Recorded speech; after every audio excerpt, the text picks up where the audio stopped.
Welcome to Wildflower, from Wildflower, Rooted and Reckless, the podcast where writer and storyteller Angela Walker creates space to bloom in the wildest places, sharing stories of grit, grace, and growth.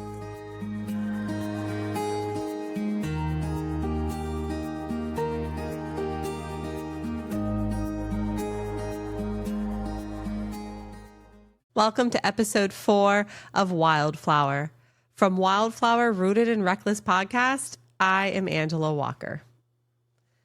We left off last week with a journey kind of just beginning when we thought that it was coming to a fairy tale ending.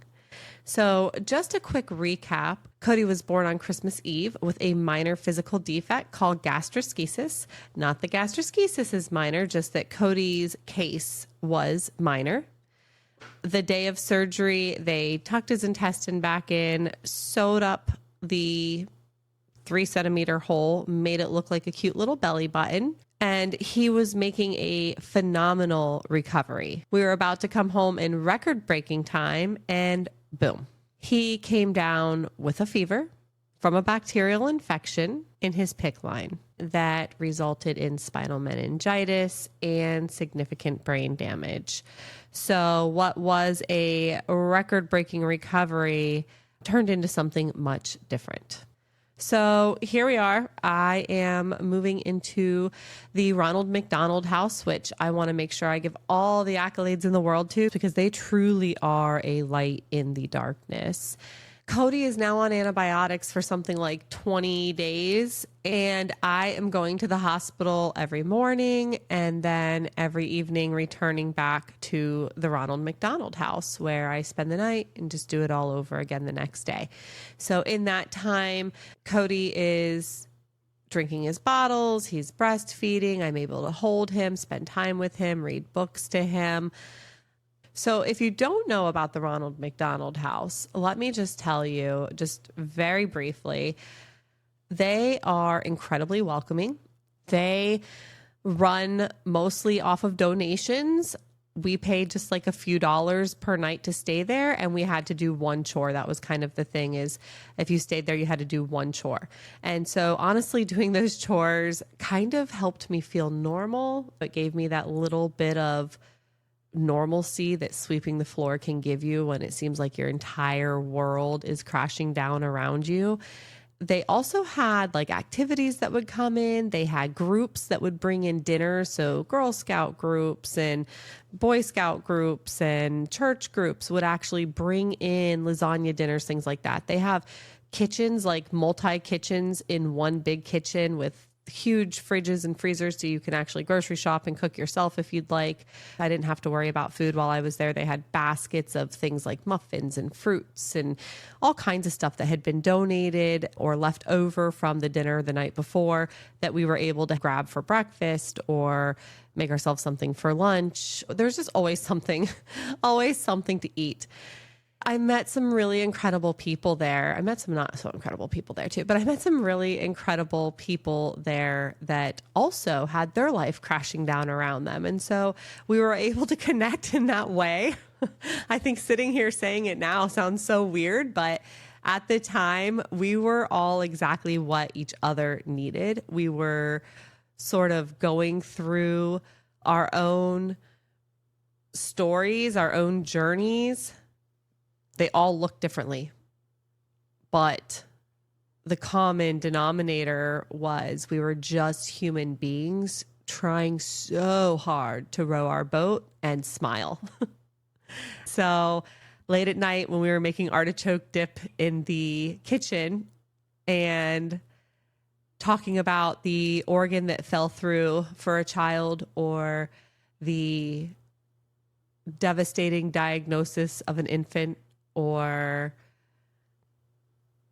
the strain and struggle that the situation was putting marriages in, it was weirdly still filled with laughter and hope and terrible jokes and crude comments that only we could make and could understand why it was funny. And it was also filled with prayer. I think that honestly, even people who didn't have a relationship with God or didn't believe in God, like in those moments, it didn't matter. I mean, you held hands and you said a prayer anyway. And you may have just got done yelling and cursing at him too. I mean, that happened also. I mean, all the things. It was a very human experience all the way around. The world is still turning. Everybody still has to go to work. Everybody still has to pay their bills. The world is still moving on, and it feels like without you. You're like in this little bubble, and sometimes it feels like a bubble of hell. And you know that everybody has to maintain life. For me, I was also appreciative of the fact that everybody was maintaining life and allowing me to be there and be with my son. It's interesting how people fade away in these moments. And I'm just as guilty of this in some instances. But I think people just don't know what to say. And interestingly enough, when they do say something, it's usually not something that I personally wanted to hear. It was well-meaning for sure. It was always well-meaning, but it probably made them feel better to say it than it did me to hear it. A few people had made comments to me along the lines of like how proud they were of me. I mean, after all, I was still just barely 19 years old. I was a kid myself. And there were just comments about how good I was doing and how I stepped up to take care of my baby, which was kind of mind-blowing because I guess I didn't really think that there was an option otherwise. But one of the things that struck me is a comment of, thankfully, I didn't turn to drugs, which was so out of my element, like completely off my radar, not even fathomable. I mean, at that time in my life, a drug was a drug was a drug. I didn't even know like there was differentiations of them. I mean, really, other than like what Dare had maybe taught me, but it was not at all on my radar. So I don't know why I'm telling this story. Maybe it won't even end up in the final cut, but it makes me laugh. So my mom had ordered herself a laptop, and in the true, incredibly giving, spirited woman she is, she actually had it sent to me at the Ronald McDonald House. One thing about them is they don't have TVs in the rooms. They don't want you there watching TV. They want you at the hospital with your child. That's why they're there. Totally makes sense. There is a common area where people would gather to watch a show or something. So she had the laptop sent to me just so that I could have something to take my mind off things in the evening. I'm sorry, Mom. And I don't know why this whole thing got to ticking in my brain. And it wasn't the first person that said it. And it was like something that wasn't an option suddenly became an option, right? Like maybe I was supposed to be doing drugs. Bear with me. And basically, I took this laptop and I did a little research. I went down a rabbit hole and I tried to figure out why people would do drugs, and especially in these kind of times. And I decided that I was going to do some drugs. I thought that this was going to be a great way to take my mind off of everything, I guess, like ease the pain. I was just looking for something. And so I Googled how to find drugs. And I collected that information. I then tried to use Google Maps to find the particular types of areas that Google had described where I might find drugs. And it's not that Google told me where to find them. I want to be very clear about that. These were just very general, like, how do people get on drugs? Where do people find drugs? Okay. And so from there, I'm pretty smart. I was able to kind of surmise the types of areas downtown and certain streets and things like this that Google returned to me. And then I tried to find those using the maps. And the thing is, the thing is, I'm scared of the dark. Okay. Even here, as I sit at 41 years old, I am actually scared of the dark. You're not going to find me out creeping at night. It's not going to happen. Okay. I don't even know if in emergency I could force myself out into the dark at night. All right. And so back then at 19 years old, I was triple terrified. There was no way I was going to these places to find these people at night. It just wasn't happening. And so I closed my laptop, probably said a prayer, and just probably prayed myself to sleep, to be honest with you. Because if I wasn't praying myself to sleep, I was crying myself to sleep, or both. And so that was the end of that. That was the end of that. We never addressed that again. And in fact, this will be news to many people. But anyway, I digress. So the next day after this, I go to the hospital to spend time with Cody, and I'm holding him in my arms. He's sleeping. And suddenly his eyes shoot open. His back arches. His eyes cross. And he convulses. Immediately, I'm screaming for the nurse. Nurse, I'm screaming for the nurse. She comes over. At this point, he stopped. And I'm like, I think he just had a seizure. He just had a seizure. And I explained to her what happened. And she says to me, oh, it's probably sleep apnea. That's really normal. Well, no. Okay. It's not normal. That is not normal. I don't actually care if it happens often. It's not normal. I ask her to make a note of it. And she makes a note that he had an episode of sleep apnea. And I'm not having it. I know in my heart of hearts, everything in my mommy gut is telling me this is not okay. This was a seizure. This needs to be addressed. She wasn't going to participate with me. This was one thing that I will say that I struggled with, I think, in being so young, is that I wasn't taken seriously often. It was almost as if I was just an idiot, like a dumb 19-year-old kid. It was very difficult for me. This is not for everybody. There were definitely some people who were not like that, who were not judgmental in that way, and that were, that were open and listening and communicating well with me.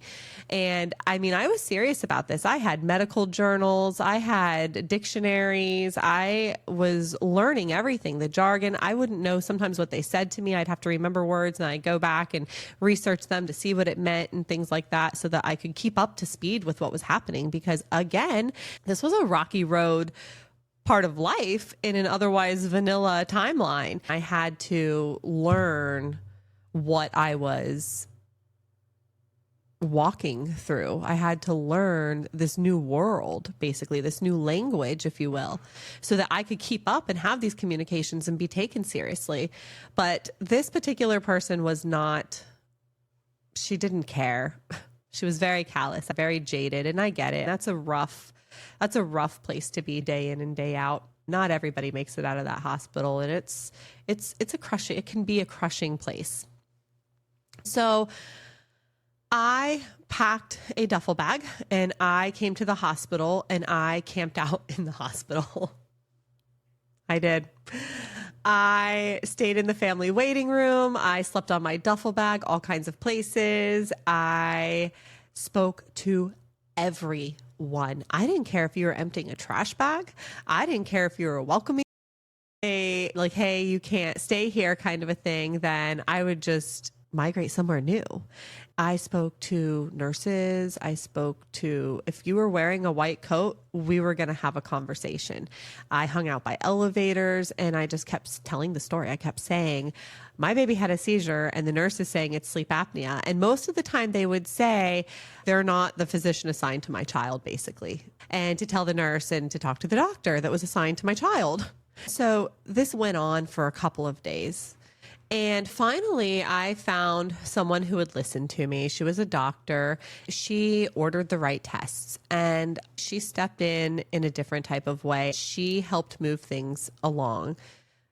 I have no idea what her name was. I have no idea what her specialty was.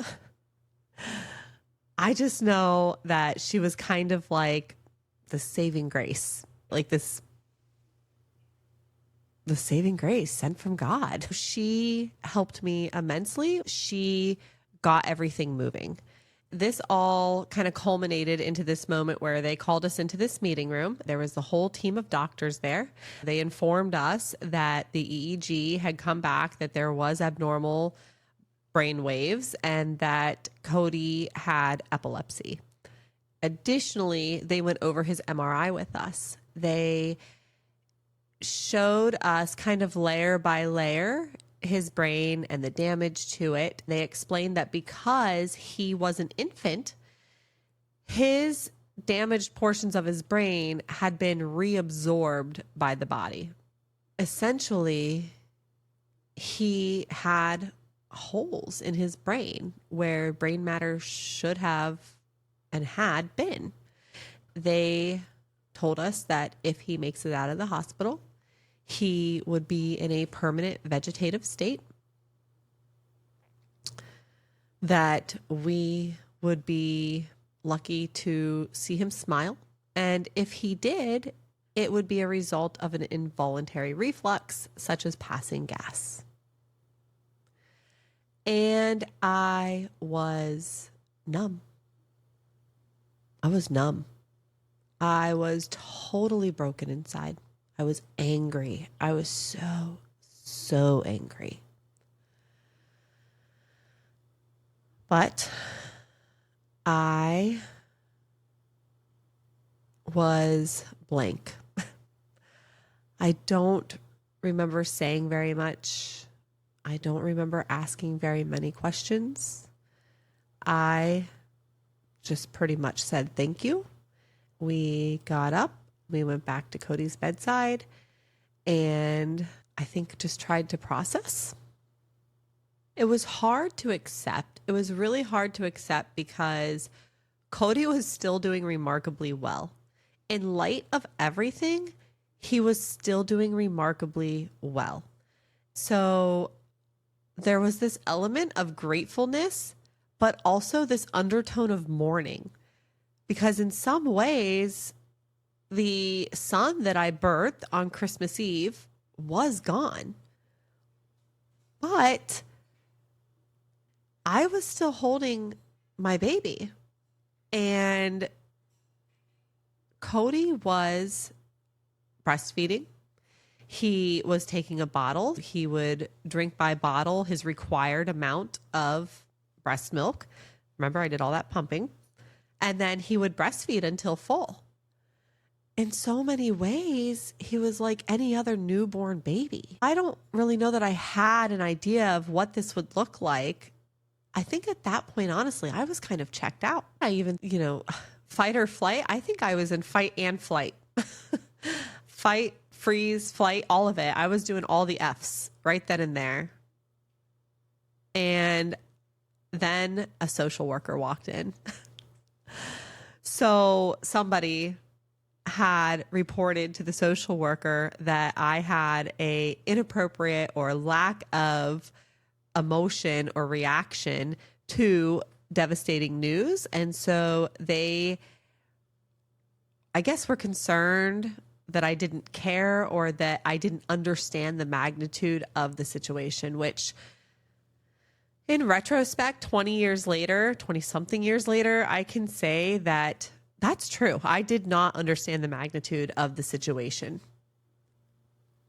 Thankfully. But I didn't need the social worker. I didn't react. And that's what I explained to the social worker as well. What did you want me to do? What would you have had me do? You want me to scream and cry, to throw myself on the ground, cuss everybody out, ask them how they could let this happen? Because all of that was going on in my mind. But the thing is, how is that going to help my son? How is that going to help my child? How is that going to help his caregivers care for him? How is that not going to ruin the relationships between myself and his doctors, nurses, and caregivers? How is that helpful at all? There was absolutely nothing anybody could do about it. Throwing a tantrum like a 2-year-old wasn't going to solve anything, wasn't going to fix anything. Being with my child, breastfeeding my son, counting down the days till we could bring him home. That's what it was about. The other side of this is that they, at some point, had recommended a feeding tube for Cody. And I declined. I declined for a couple of reasons. I declined because, well, he got an infection. I wasn't super trusting of these people at this point. And because he didn't need it. He was taking his required feedings and also breastfeeding. I did not see any reason. Theirs was, what if he stops eating? Then we'll cross that bridge when we get there, but we're not there right now. And so I did. I refused a feeding tube for him. And I guess I made somebody upset about it. And so that was a part of it as well. At that point, I had made some friends, thankfully, and I had made some doctor friends, some nurse friends, and I went to them and I said, I want out of here. We need out of here. We need out of here. This is crazy. Yes, I'm 19 years old. Yes, this is a lot. Things have changed drastically in my life over the last month, but I am blessed in that I have an incredible support system and I'm not afraid. I've got God. God is bigger than all of this. Like I'm not afraid.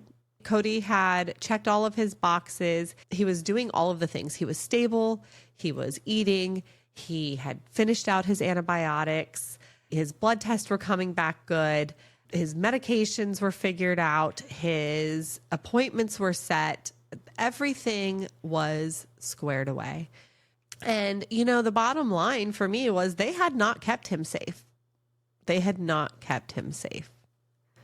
And it was my turn to take him home and to keep him safe. So at 19 years old, on January 26th, which was ironically his due date, we brought Cody home to start our life.